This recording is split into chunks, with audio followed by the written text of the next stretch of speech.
What's going on? I heard a loud noise. Emily had taken a shower with Ethan. When she got out of the bathroom, she headed to her room as if hiding from me. Concerned by her behavior, I stopped her only to find Emily's cheek was red and swollen. Faced with this alarming situation, I confronted Ethan, but he only smirked foolishly and wouldn't answer.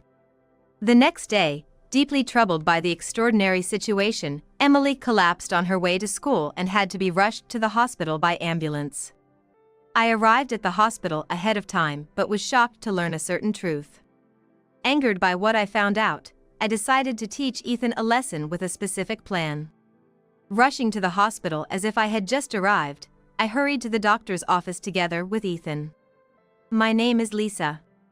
I am a mother with a daughter in elementary school. My daughter's name is Emily.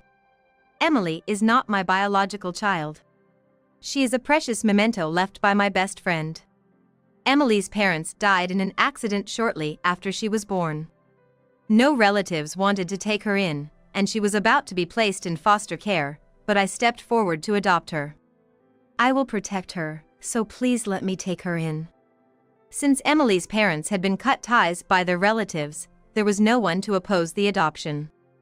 Thus, the adoption process went smoothly, and now I am raising her as a mother in place of my best friend. However, during the persuasion stage, my parents and friends were strongly opposed. You've never raised a child, how can you possibly raise one properly? Wouldn't it be better for the child to be with a foster family? Raising a child isn't something you can do half-heartedly. My friends kept trying to persuade me, concerned for us. But my decision did not change. Can you really raise a child? This isn't a game. I mean no harm, but you should leave her upbringing to someone who has the right environment. My parents never gave up convincing me until the very end. I had neither raised a child nor even properly interacted with one. Their concerns were natural. However, I confronted them with the strength of my conviction. I will never let her suffer. I will protect her. I will definitely make her happy. Confronted with my resolute gaze, even my stubborn parents had to concede. Eventually, they told me to rely on them if I had trouble, and they supported our life. Time has flown by since then. Emily has grown quickly and is now a student. She is beginning to understand right from wrong and is surrounded by many friends, living happily. The man who appeared in our lives was Ethan. Ethan is a colleague from my workplace and a dependable person. I work in the editorial department of a publishing company, and he is in the sales department. As Emily grew older, I started to put more effort into my work. I was entrusted with more tasks and began to attend business meetings and social gatherings. That's where I met Ethan. He is diligent in his work, so much so that it's surprising he's not married given his good reputation. Since I am single, others highly recommended Ethan to me. However, considering Emily, I couldn't just jump into a relationship. Moreover, Ethan has never been married.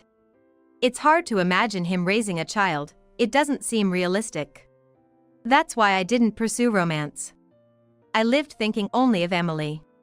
However, contrary to my feelings, Ethan seemed to have a different idea. I heard about Emily from a coworker. Ethan was actually open to considering a relationship with me. Honestly, I don't know if I can be a good parent, but I respect how you've been raising Emily, and I want to know more about you. I want to support you. Overwhelmed by his straightforward enthusiasm, I consulted Emily about this matter. Realizing how seriously I was contemplating it, Emily encouraged me, pushing me forward. I knew you were holding back because of me. That's why I'm so happy you talked to me about it. I want your happiness, and I don't want you to feel inferior because of me. Introduce him to me. I'll see if he's suitable for you. After Emily gave her okay, Ethan and I started our relationship. And everything seemed set for a happy marriage and life. That's what I thought. But reality unfolded very differently from the happiness I had imagined. The discomfort began when Ethan started paying excessive attention to Emily. Initially, they maintained a healthy distance, but they gradually began sleeping together and grew noticeably closer. Are you two going to sleep together again tonight? What? Is there a problem? After we got married, Ethan and I spoke more casually, and that revealed some things to me. His private demeanor was often domineering, and if I tried to express even a small opinion, he would give me a skeptical look. His glaring eyes wouldn't let me speak, and he'd get moody over the smallest things. I hesitated to assert myself at first because this side of him hadn't shown until after marriage. It's just that Emily is a young girl. Sleeping together every night seems a bit much. It's okay, Mom. Dad always tells me interesting stories, and it's fun. I tried to stop Ethan, considering Emily's age, but she seemed to notice my concern. Smiling reassuringly, she took Ethan's hand and headed to the bedroom. I watched their backs anxiously, but Emily said it was fine. I decided to trust her words and stopped interfering too much. However, his behavior gradually escalated. Sitting next to her at meals and holding hands wherever they went, almost like lovers. Recently, they even started taking a shower together, and I began to feel concerned for Emily's safety. Young Emily seemed untroubled, but Ethan's actions appeared distinctly abnormal to me. I might find that off-putting too. On my day off, I visited my brother and his wife. Emily is the same age as their daughter and attends the same school. The two of them were out at the park, so I took the chance to talk to my sister-in-law. She frowned and crossed her arms, deep in thought, after hearing my concerns. Yeah, I thought maybe I was overthinking it, so I talked to coworkers at work, but everyone just says, it's wonderful to have such a close father-daughter relationship. They don't really listen. Sure, it's good to be close, but there's an added layer of anxiety when she's not your biological child. Unlike my colleagues, my sister-in-law understood my concerns. She has been a real sister to me since she married my brother. I was touched that she understood my anxiety, and I leaned in, agreeing with her words. Exactly. She's also growing, and taking a shower together is a bit much. I've tried convincing Ethan multiple times, but he doesn't seem to listen. Feeling utterly helpless, I discussed it with my brother and his wife, and my brother offered to help brainstorm solutions. Should I ask my daughter about Emily? Maybe she's told her friends things she can't tell her parents. Could you do that? I can't help feeling like Emily is hiding something. While trying to persuade Ethan, I also tried talking to Emily. However, she stubbornly insisted everything was fine and wouldn't open up to me. Instead, she seemed to want me not to interfere, taking a cold attitude towards me. Lately, I've felt isolated within our own home. I was incredibly worried. If I find out anything, I'll let you know. Thanks. I had no concrete evidence, just a hunch, but it turned out my judgment at the time was not wrong, as events later confirmed. That happened a few nights later. After taking a shower, Emily came into the living room, trying to hide her face. What's wrong? Looking for something? Lately, Emily would immediately retreat to her room after taking a shower and hardly come out. She continued to avoid me, maybe going through a rebellious phase, but that day, unusually, she stopped in the living room and seemed to be looking for something in the freezer. When I asked what was wrong, Emily quickly grabbed an ice pack from the freezer and tried to run out of the living room. It's nothing. Don't worry about it, she said, attempting to cover her face with the towel on her head. However, as she ran, the towel slipped off and I noticed something odd about her face. Wait, Emily. Noticing, I chased after her before she could escape the living room, grabbing her hand and forcibly turning her around. The momentum made the towel fall off, revealing Emily's face, which shocked me. Emily, what happened to your face? Her cheek was red and swollen as if she had just had a wisdom tooth removed. It's nothing. I just bumped into something while playing with friends today. But that doesn't make sense. How can it swell like this without any bruising? Tell me what really happened in the bathroom. What's going on? I heard a loud noise. It was obvious Emily was lying. As I gently placed my hand on her shoulder and asked about it, Ethan appeared behind her. Hearing his voice made Emily flinch. Convinced something was wrong, I tried to speak to her. However, she shook off my hand and ran out of the living room. Seeing Ethan smirking, I felt a wave of disgust. What did you do? What are you talking about? Don't play dumb. You did something to Emily, didn't you? Her cheek was swollen. What happened in the bathroom? Clearly, Ethan was up to something. I didn't know why Emily was hiding it, but as her mother, I had a duty to protect her. Despite Ethan's intimidating look, I stared back unflinchingly, which he probably found amusing. With a menacing grin, Ethan leaned in close. Did Emily even say a word about that? Well, you're free to suspect, but you should have evidence before accusing someone. I was just taking a shower with Emily, nothing more. If you think I did something, ask her yourself. But she won't have an answer, because I didn't do anything. Ethan laughed mockingly and returned to his room. Following his advice, I went to Emily's room to talk to her, but she wouldn't communicate with me. Instead, she locked her door and rejected me. While I was worried about what to do next, the worst-case scenario unfolded. The next day, Emily collapsed on her way to school and was rushed to the hospital managed by my brother and his wife. Emily! After receiving a call from the hospital, I left work early and rushed to see her. Normally, I would have informed my husband Ethan as well, but for some reason, my brother and his wife advised against contacting him, so I went to the hospital alone. When I arrived at the hospital room, my brother, his wife, another doctor, and their daughter, who was also there, were waiting. Mom! Emily's face was less red than the day before, but it was still swollen and painful. Seeing me, Emily jumped out of bed, hugged me, and burst into tears. Her pitiful cries filled the room. Our daughter was also homesick today. When she heard Emily was brought in, she told us what Ethan has been doing to her. Let me hear more about that, I said solemnly, looking at my brother while holding the sobbing Emily. After hearing the details, I was horrified. Any affection I had for Ethan disappeared in an instant, replaced by growing hatred. Emily, you've been enduring all this for me. I'm so sorry, Mom. I didn't want to be a burden.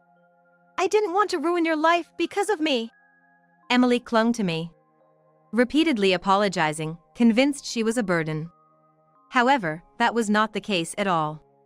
As her mother, I hadn't noticed how much she loved and cared for me. Far from being angry, I was filled with remorse.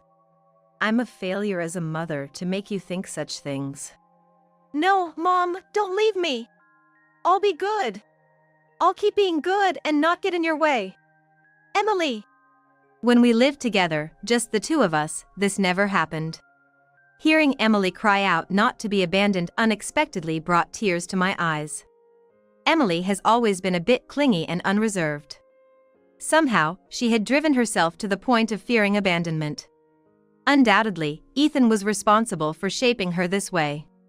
Every time Emily uttered such words, my desire for revenge against Ethan grew. Who would ever abandon their precious daughter? You are their cherished legacy. No matter what it takes, I will protect you. I won't let you suffer anymore. So, you don't have to endure this any longer. Just leave it to us, your family. We'll make sure he sees the consequences. Hearing this, Emily seemed relieved. Sobbing until she could cry no more, and then, exhausted, she fell asleep. I made sure she was looked after in the hospital for the day. After Emily had fallen asleep in her hospital room, I asked my brother, his wife, their daughter, and another doctor for their cooperation. We decided to set a trap for Ethan. My brother and his wife agreed to the plan. And we immediately put it into action by having the hospital call Ethan. Ethan, having received the call from the hospital, left work immediately and soon arrived at the hospital entrance. I also pretended to have just received a call from the hospital and arranged to meet him at the front entrance. Watching from inside the car, I spotted Ethan appearing at the entrance and informed my brother. I got out of the car and rushed to meet him, noticing the color had drained from his face. Lisa! Where's Emily's room? I know it. Let's go right now.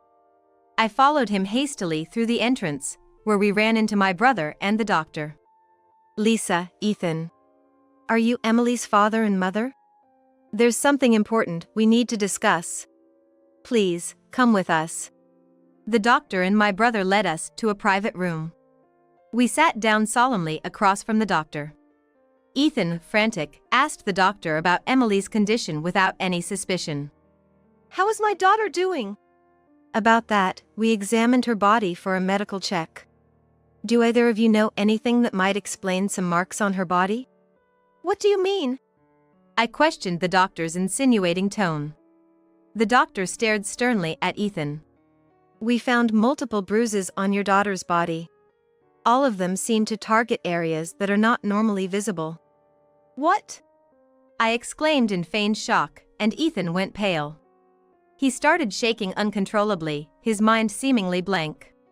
We asked your daughter about it, and she implied that her father was involved. Ethan, was it? Do you recall anything?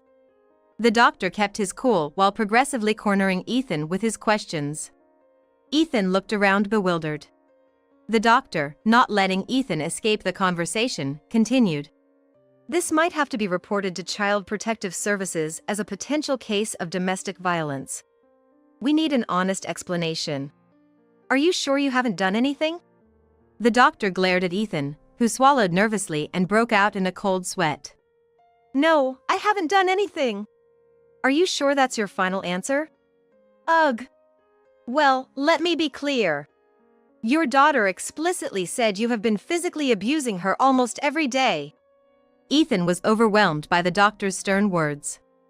His face filled with despair as everyone in the room stared at him piercingly.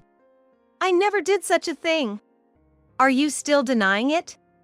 It's obvious from looking at your daughter's injuries. She didn't appear to be lying. There's no evidence suggesting you haven't laid a hand on her. No, that's not it. It was just discipline.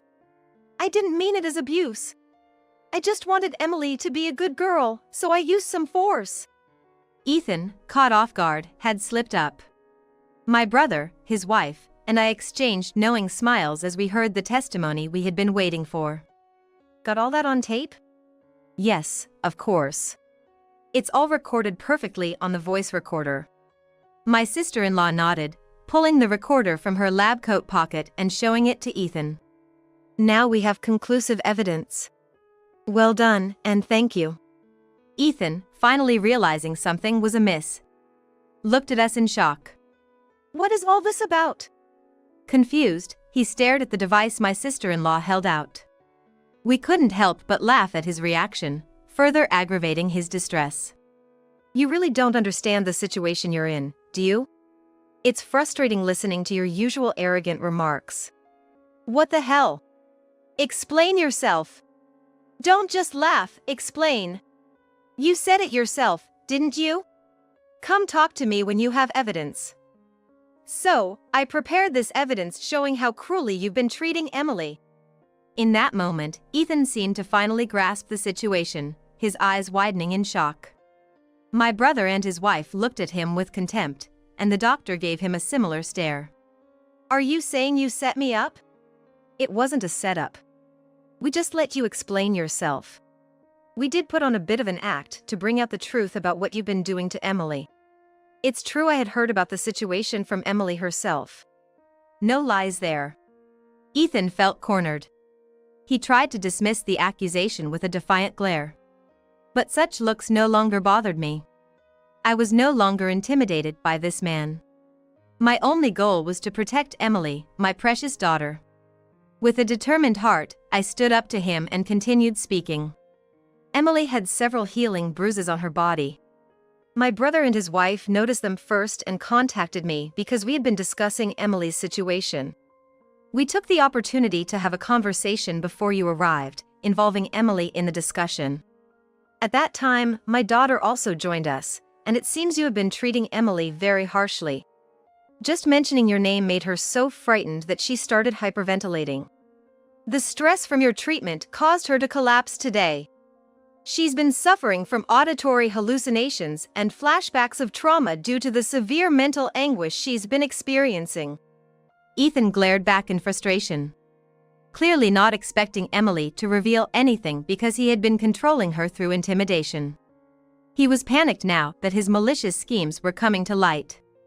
Your daughter might be exaggerating the story. Sure, I disciplined Emily sometimes, but it never resulted in such severe bruises. Maybe Emily exaggerated the story, and your daughter just took it too seriously. Despite the visible signs of bruises, Ethan insisted it wasn't abuse.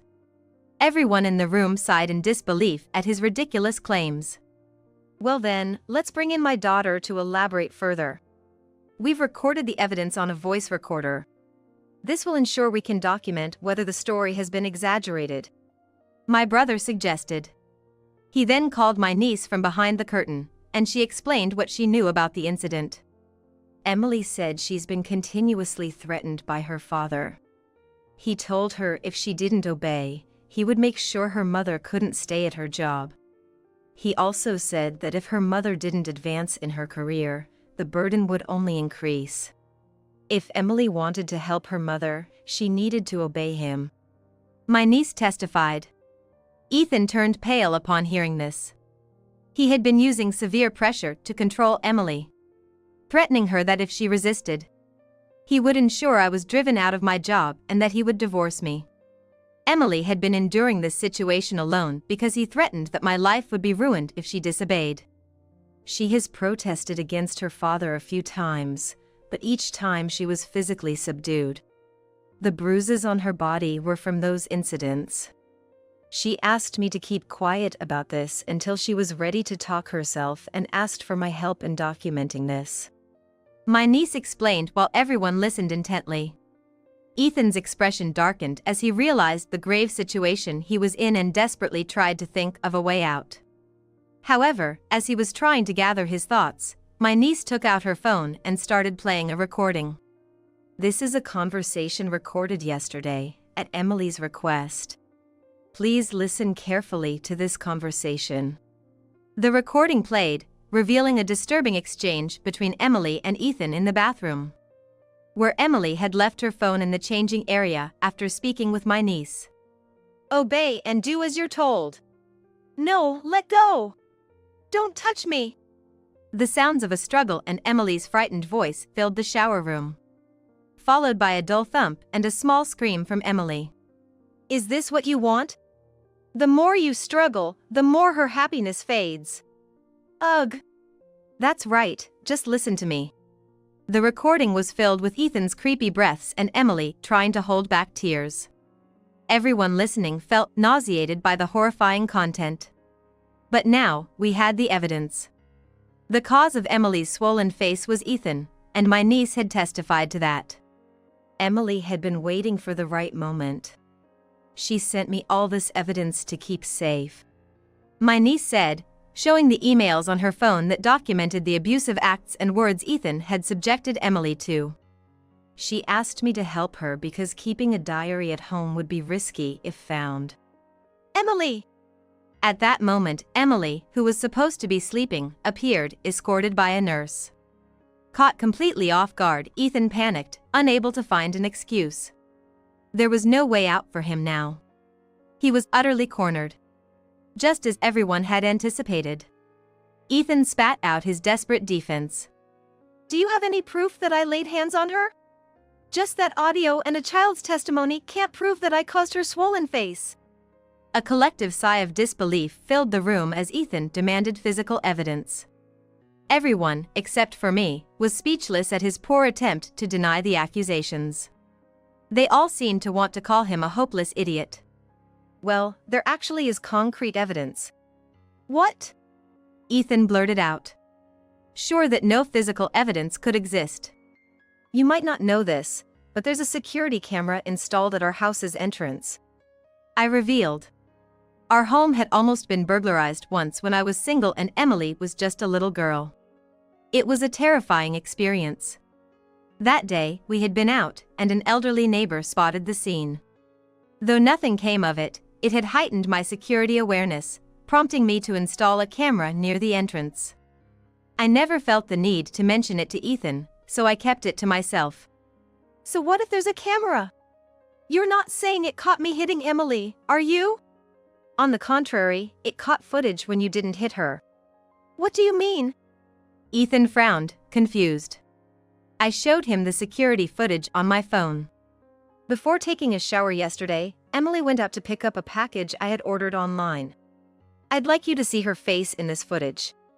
Realizing what I meant, Ethan panicked and tried to grab my phone, but my brother quickly restrained him.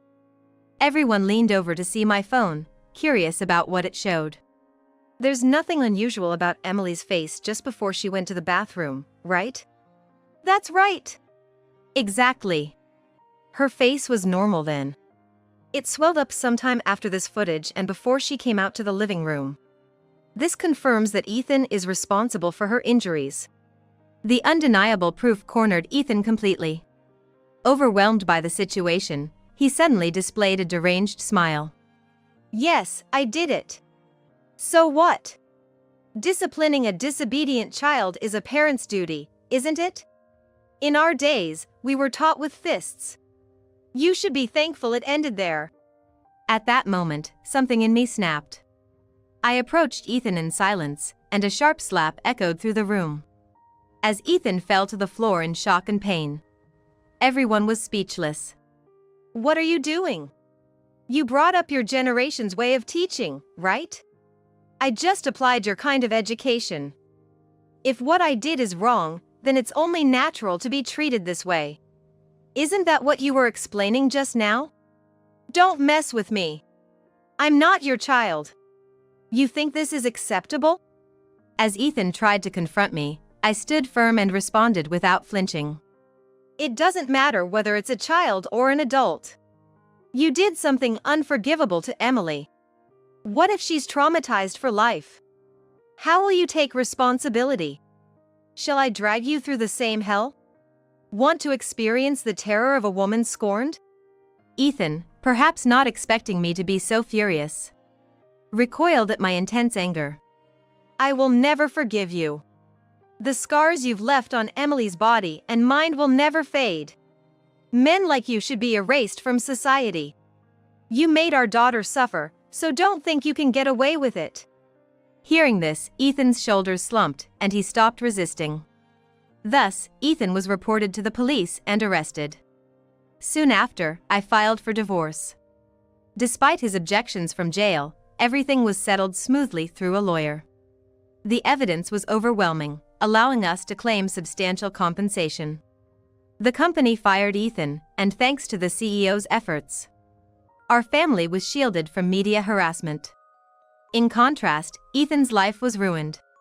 His parents also suffered due to the publicized news, and even after leaving prison, he was hounded by the media. He was effectively erased from society and now lives aimlessly. Since then, our lives have regained peace. Emily, though she was initially distressed, has been supported lovingly by my niece, her friends, and my brother and his wife. She started junior high school and is now enjoying time with her friends and deepening her bond with me. Mom, I don't remember my real mother, but I'm so glad you were her best friend. Thank you for caring for me as if I were your own. You might think so, but to me, you are my daughter, not like my daughter. You will always be our child. It's like having two moms. Watching Emily speak with innocent cheerfulness, blushing slightly, I resolved to protect that smile at all costs. I will never let her suffer again. This is my firm promise to myself.